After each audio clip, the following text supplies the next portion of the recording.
Hello, my name is Sarah Trabelsi, and the drug I'm presenting today is Khat. Khat is a plant-based drug originating in Ethiopia and parts of the Arabian Peninsula. It eventually spread to the rest of the African Horn and the southern countries of the Middle East, most prominently Yemen. Scientists believe it's been around since the 13th century, even before coffee was cultivated. You won't find it very much in the United States or in other Western countries, but there has been an increase in it in the past few years.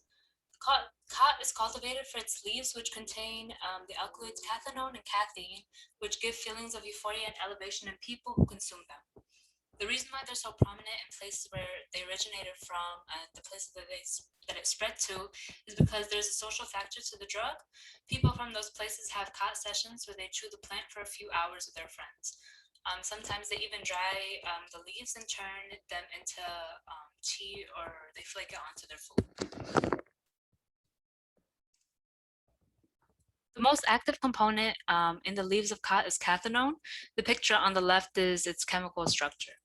Absorption usually happens orally because the main way people use the drug is by chewing it. When researchers studied the leaves that had already been chewed, they discovered that only 10% of the alkaloids remained in the leaves. The other 90% of the alkaloids are absorbed by the saliva and the buccal mucosa, which is the inside lining of the cheek. The second phase of absorption happens in the stomach and the small intestine.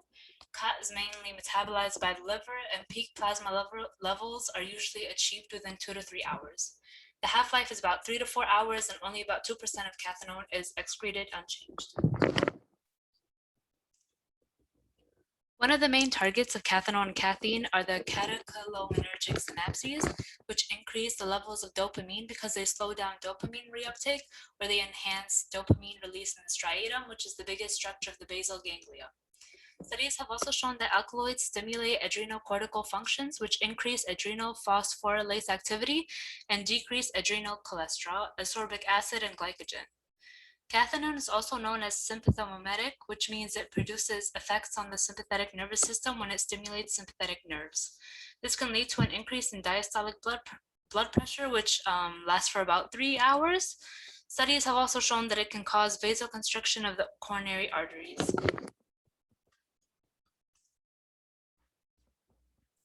When people use Khat over a long period of time on a regular basis, there's expected to be a reduced functioning of dopamine receptors in the striatum, and it'll eventually lead to a dysfunction in the prefrontal cortex and the orbital frontal cortex, and structures that play a role in goal-directed actions.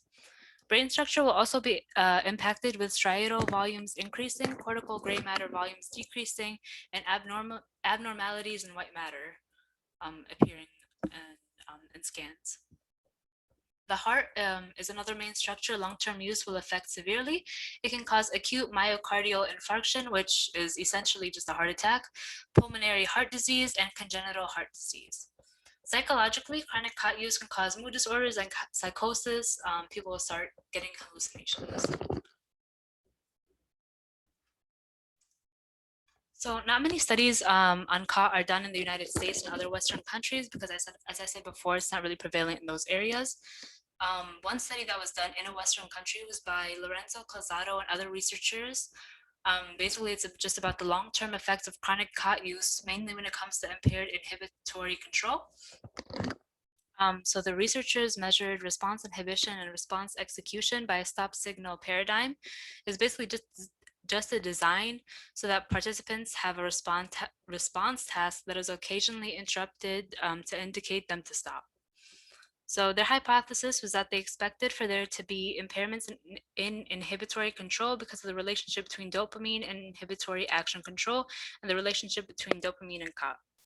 So they took about 40 people and split them into two groups of Khat users and non-Khat users. Each trial lasted about, let's say, like 30 minutes for each participant. The trial would begin with green arrows appearing randomly, with the participants having to raise their right or left hand depending on which way the arrow is pointing. A red arrow would appear on the screen occasionally, and that would indicate that the participants needed to halt all movement.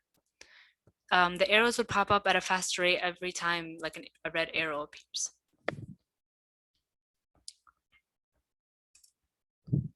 They found that Khat users tended to be slower than people who didn't use it, but these findings weren't really significant because the difference in responses weren't too far from each other.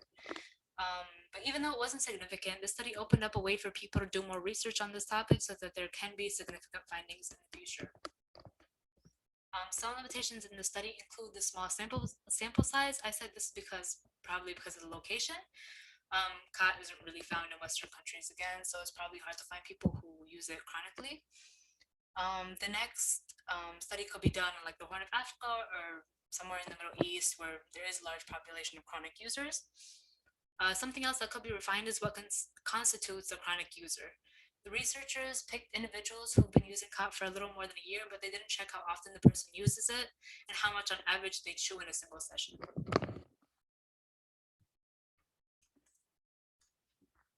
So there was a cross-sectional study done in the Kingdom of Saudi Arabia by Dr. Rashad M. El Sanosi on the pattern of Khat abuse and academic performance among secondary school and college students. So students were selected randomly and were given a self-administered questionnaire to collect their data. This study was aimed to answer specific questions like what's the pattern of Khat chewing among students and does Khat affect learning and academic achievements? So it basically revealed that 42.4% of students use Khat on the weekends, usually just for the enjoyment and social aspect of it rather than the productivity, and 12.1% use it on a regular basis. Only 6.8% of the students use it for more than 12 hours. And then when we're actually looking at the pattern between like Khat and actual poor academic performance, the study showed that 39.4% of students had bad grades, 40.9% of students were frequently absent, 39.6% were on probation for poor academic performance. It was also found that the GPA of non-Khat users were usually higher than the GPA of students who used the drug. So this study, along with another study similar to this one, except done in Ethiopia, revealed that there is a negative association between chewing Khat and academic performance. Getting addicted to the drug can make students miss class or not study properly for the sake of holding a Khat session. The drug is also known to cause insomnia in individuals, so the students might not be getting the amount of sleep they need to do well. One clear limitation in the study is that because it was done using a questionnaire, it cannot be assumed that all students gave honest responses.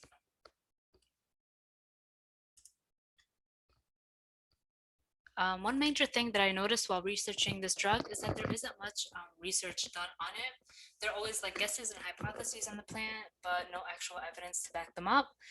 Also, the research that I found was mostly cross-sectional. I only found like 3 to 4 actual studies with experiments. I think research needs to be done on whether it causes infertility, as scientists believe there is a correlation between them.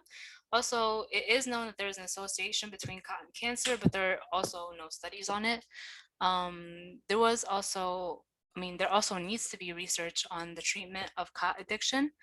There have been 2 cases of Khat addiction being treated with bromocriptine, which is a dopamine agonist, but no real study was done on it. So after doing research on Khat, I can conclude that it's not as intense as other drugs like cocaine and meth, but it still needs to be watched out for. There's very little research on it, but just the assumptions that scientists have made on it and the little studies that there are, it really like proves that the plant has some serious adverse effects on people, especially long-term. Short-term effects like depression and insomnia are also a problem and might be why people continue using the drug. Once they start feeling like the depression hit, they might chew the leaves again just to feel the euphoria from it. Then eventually they'll build a tolerance to it. They can even overdose from it if it gets to a certain point. And as demands for it increase in the United States, there needs to be more educating done on Khat as people assume that it's a nearly harmless drug. Yeah, thank you for watching.